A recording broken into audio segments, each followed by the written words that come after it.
When I come around, got the whole thing wobbin', wobbin'. Top 100 review. Now, the top 100 has obviously been a very popular thing since its inception. I believe in 2014 or 13 was the first time that list ever came out. Mm-hmm. And now it's become really popular. Obviously, we don't know what their criteria is other than the players voted themselves. They give them a piece of paper that says list 1 through 10 players on their list. Yep. And obviously, if you're on the same team as a player, more than likely you're going to vote for the best player on your team. You're probably going to put them at number 1, number 2. And obviously on this list, Malcolm Jenkins is at 96. That's my first talking point. One, that's way too low for me for Malcolm Jenkins. You're the undisputed team leader of that defense. You're one of the main reasons why that defense was helped them carry, in a sense, was able to help not carry them to the Super Bowl, but still be very good enough to take them to the Super Bowl. First of all, they completely shut down the Vikings in the championship game. Made them look like a joke, like they didn't even belong. And Malcolm Jenkins has just been a team leader. He's been very outperformed at 96. Come on now. 4 spots from 100. And on top of that, that's like 5 spots away from being unranked, you know? Yep. And obviously we know him completely destroying Brandon Cooks in which really, hurt the Patriots. Mm-hmm. Malcolm Jenkins is, I think, too low. Carlos Hyde, to me, should be unranked. I have no idea why. They must have a lot of fans. The 49ers must have, put him way high on that list.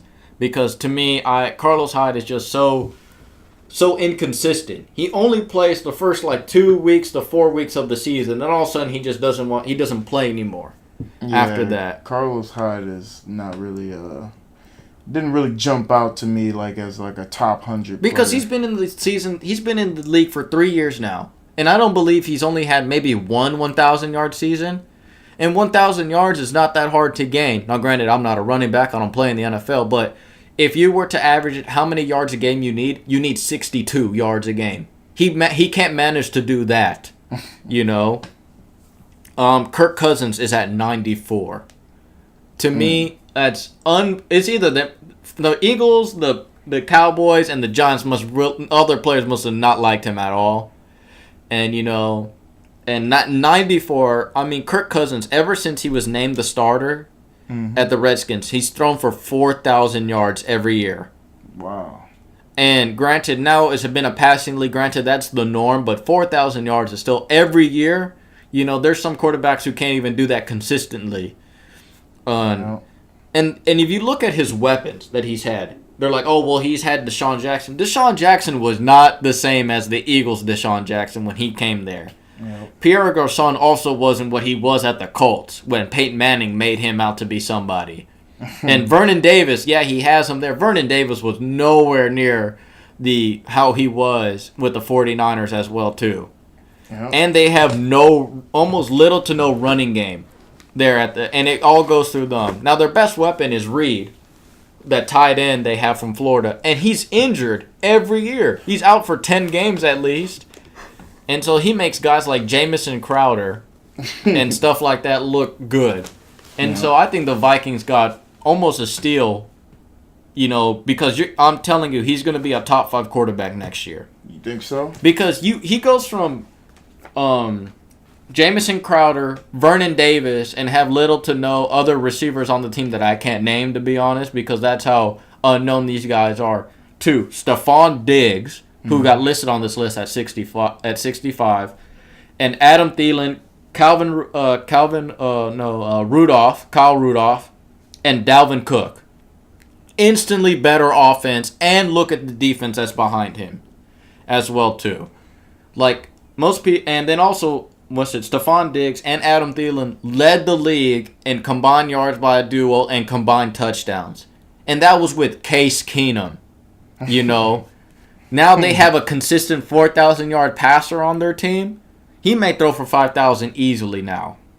We'll see. We'll see how that works out for him. Marshawn Lattimore is a little bit too low to me as well at 82. I think he should be much higher. I think he's a top 50 player. I think he got rated that low due to being a rookie. And as a Falcons fan, you've seen the Saints twice this year. How did you feel about him?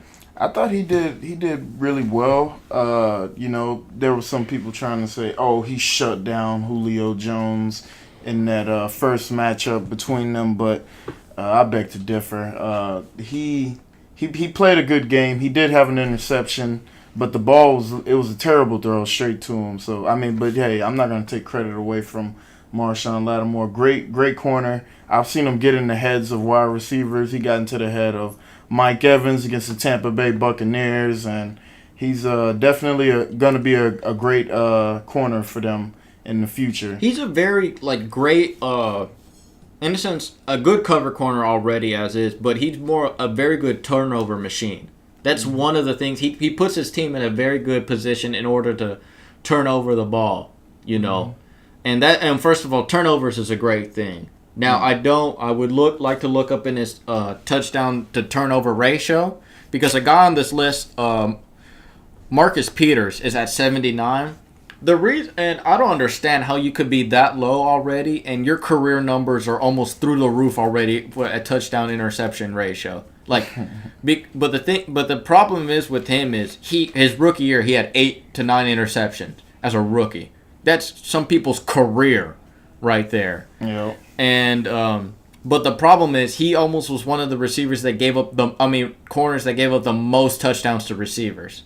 So it was a give or take mentality. He'll get you the interceptions, he'll turn over you the ball, but at the same time, there's going to be guys that are going to beat him deep and make him look like a fool. Yeah. But he has been consistently a great player with interceptions. And with the Rams now adding him, Aqib Talib also to that defense, that defense is going to look scary next year for the rest of the teams in the NFC West. Yeah, a lot of people scared of the Rams right now. Yeah, J.J. Watt should be unranked. And I know how highly you think of J.J. Watt. I think his clout, I believe, or his recognition is the reason why he's even at 84. Because, he's still J.J. Watt, stuff like that. I'm sorry, 2 seasons in a row you haven't done anything for me. The players probably out of respect ranked him that high. Yeah. But if we're talking top 100 players right now, he's not one of them. Because at 84, after the past 2 seasons, I haven't seen anything. Now, granted, he can easily jump up to number 3 in the list next year. I have no doubt about that. He does what he's capable of doing. But we're talking about 2017 season. 2017, he shouldn't be on this. So yeah. Neither should Odell Beckham Jr. Yeah, there's guys on this list that are there just based off names. I do 100% believe. Yeah, if you're a superstar, and a lot of superstars got hurt last year, but they're still on the list though. It's just based off of their name. Yeah. Some people, one of the most controversial ones is Clay Matthews. A lot of people don't like Clay Matthews because people like to rate him too high. And they're like, he's only there because he's what he used to be. And then spill. Everybody knows that mic'd up moment against the Steelers in the Super Bowl. What spot is Clay Matthews at? Well, he hasn't been ranked yet, but I've seen a lot of old rankings that a lot of fans think he's overrated. Oh yeah, definitely. I haven't heard of Clay Matthews doing anything in a while. Yeah. Last but not least, I said expect a lot of Eagles on this list. Oh, of course. Yeah, Super Bowl Not champions. only do you win a Super Bowl, but you already have 4 players listed, and we're only at 61. We haven't even hit the top half. The bottom half yet, and you already have 4 Eagles. We have, I believe Alshon Jeffrey is probably going to get on that list. I believe... Aguilar?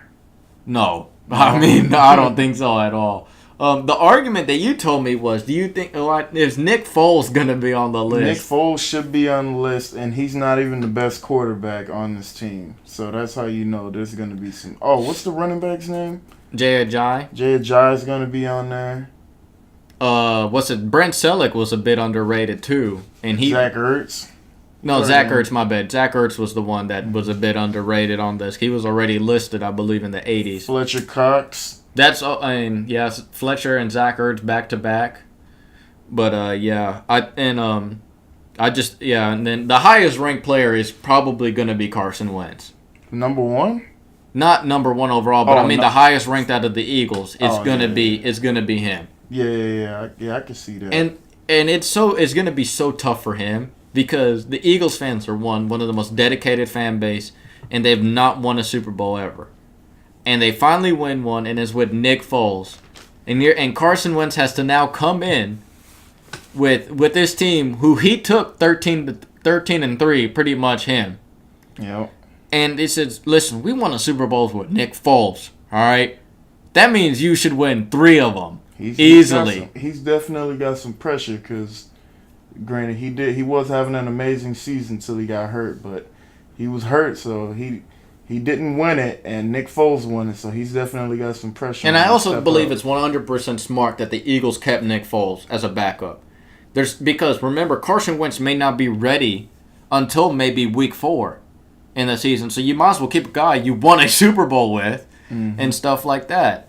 You know, it would. I understand though there has been trade rumors, but the only way I'm trading him is if you give me something like a first round pick for him, something I know Nick Foles isn't really worth, because I do believe that the play calling was excellent for the Eagles in that Super Bowl. Yeah. It was and that Patriots defense let them down so hard.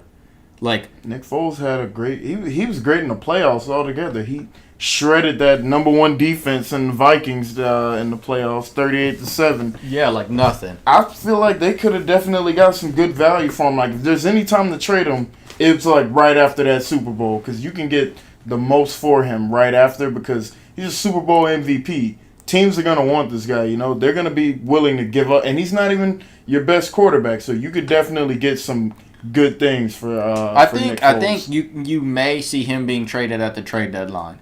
Because at the end of the day, you know, he's still, like, what if this season, right, what if they're undefeated before Carson Wentz comes back with him? Then you're going to have a controversy. Who do you start now? Do you keep Nick Foles or do you have Carson Wentz just still wait on the bench? Carson Wentz is his team. I think they all know that. The city of Philadelphia knows that. They all know it's Carson Wentz's team. So Nick Foles, I think it'd be best, honestly, if they were to just get him out of there and maybe go to a team where he can actually do something. That is true because there are teams out there that could use a Nick Foles and all that. A Super Bowl MVP. Believe and also believe 100% that there's going to be a team desperate enough to give up a first and a second round pick for him. Oh, definitely. There's always going to be a team desperate enough for him.